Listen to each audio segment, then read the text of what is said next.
My name is Tori Pritchett, and today is April 18th, 2023. And this week, there were 30 reported cases of COVID-19 in the Charlotte-Mecklenburg County area, which shows a 52% decrease over the last 2 weeks. Therefore, each subject is comfortable not wearing a mask. And today, we have the pleasure of interviewing TK. So I'm going to give her a chance to introduce yourself. Hi, my name is TK. I am a first-year grad student here at Smith, and my major is social work. All right, and TK, share a little bit of information about yourself. I know we reflected and we did the hand map activity, so describe yourself for me. I would say I am charismatic, outgoing, an extrovert, caring, and creative. Okay. All right, and where is home for you right now? Besides Charlotte, I'm from Lexington, Kentucky. Is that where you were born? Yeah. All right, and how long have you been in the Charlotte area? Since February of last year, or January. Okay, and if you could describe your experience during the last 2 years of the pandemic. When it first started, I ended up getting sick in December before it had actually become COVID-19. And I'm pretty sure I had COVID because I ended up in the hospital and was struggling a little bit. And then I ended up getting COVID again, not a year, maybe like 8 months after I had it the first time. And it wasn't as bad. But since then, I've probably had COVID about 6 times. So my experience has not been that great. Oh my goodness. And each time were the symptoms the same? Or No. The first time my symptoms were really, really bad. I had bronchitis on top of having COVID as well. And then after that, it got progressively, the symptoms weren't as bad as they were the first time. But when I had COVID and the flu last year, it felt like I had COVID the first time. Okay. And what did you do to kind of, get your immune system back up and running, I looked to herbal remedies instead of using drugs that are prescribed by doctors, just because I've done my research on Big Pharma and I don't want to be on prescription drugs the rest of my life. So I went to a more natural supplement. Okay. And anything that you've done, that, are you still carrying certain routines? Oh, yeah, most definitely. Same thing from when I had done my herbal supplements. I'm still doing them now. Then I'm also taking extra vitamins on top of that to make sure that my immune system stays in check.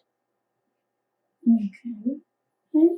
And as far as the requirements that changed, how did you feel about that? Requirements for what? So like social distancing, wearing a mask, how did that make you feel? It was weird at first, but I understood why they put the precautions in place just to keep people safe. And then with the masks, I get the part of the mask too. It's just, they do what they had to do. Yes, and with that being in place, how was it for you during school? Well, during the time of COVID, my softball team, we had to shut down like everything. Season stopped in the middle of season. We had to go back home to our families.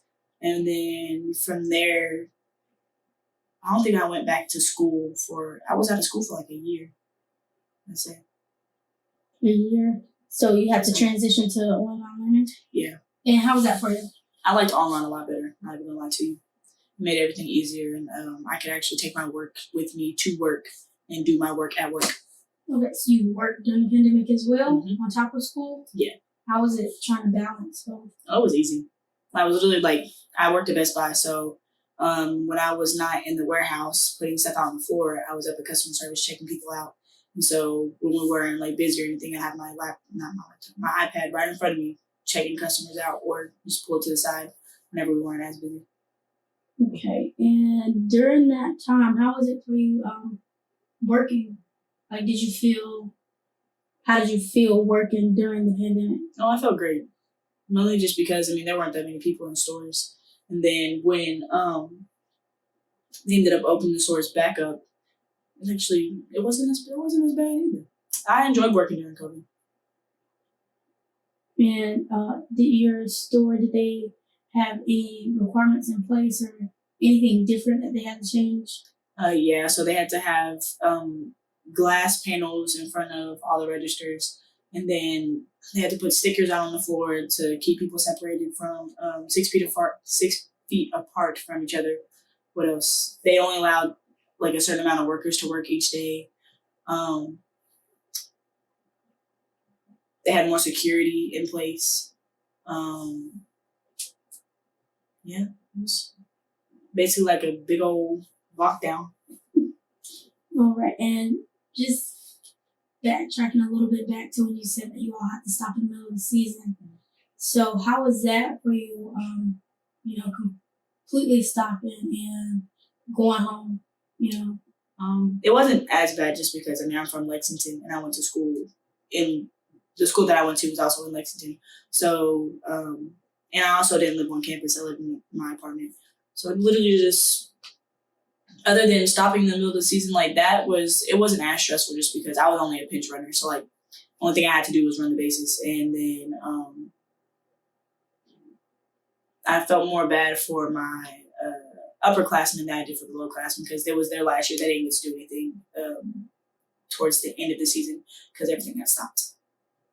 Okay. And during that time, so how long were you out of school? I was out of school like doing online for a year and a half, I think. And then I came to Smith 2021 of January. Yeah, I think that's right. So when you were out of school, like you didn't prepare for softball? Like what was your Oh no, I was still training. I was training and doing everything that I was supposed to be doing. And I had also had hip surgery, so I was doing rehab as well. I couldn't walk for 3 to 4 months, I believe. Oh, so I was just trying to get my body back together. Definitely had a huge effect on you. Yeah. And how was it training getting back, to being able to play softball? How was that for you? It was hard just because my support system was small. But they were small but mighty. But other than that, it was stressful. Yeah, what you saying? Who supported you during that time? My parents, my brothers, my sisters, my best friends, my closest friends that came over and made sure I was okay and took care of me. And yeah, that's pretty much it. All right. So were there any challenges that you faced during the pandemic? Besides having hip surgery, no. I would rather go back to lockdown. I'm not even gonna lie to you. Oh my goodness. It was better. It was a time then. Yes, I had more time. I was literally living my best life. And what are some good things with these? What are some good things that you learned from the pandemic? Like about your experience. Just to never take any opportunity for granted, just because it can be snatched away from you real quick. Yes, definitely. What do you think your future will look like now? With COVID being in place, or the same as it is now, because COVID it's apparently not a big problem anymore. Just looking forward to seeing how COVID has affected people in 20 years from now, because there's gonna be something. There's always something. Yeah, it's like do you feel like you'll be prepared, or no? No. All right. You did have to wear a mask. You did say that. Also, I want to know, do you feel like you were behind when you returned to school? Not at all. I stayed on top of all my schoolwork, and I graduated with a 3.5, 3.6, I believe. So during that time, school was a lot easier online for me than it was being in person. And with you saying that you were in Kentucky and you transitioned, so you moved here during the pandemic, how was that for you moving to a completely different state? It wasn't that bad. it was just me missing my family that probably got to me the most, because I've never been this far away from them for as long as I have been. Did you find a way to connect with them? How did you keep in touch? FaceTime, phone calls, texts. Then when I had my car, so I would go down to visit them, and then they came up to visit me once. Okay. And do you have any additional stories or experiences to share about your experience? No. All right, and is there any advice that you would give to anyone that may go through a pandemic? Is there something that you would like to share that can be motivating and helpful for them? Take that time to figure out who you really want to be and what you want to do. All right. Well, thank you so much for sharing your amazing story. You're welcome.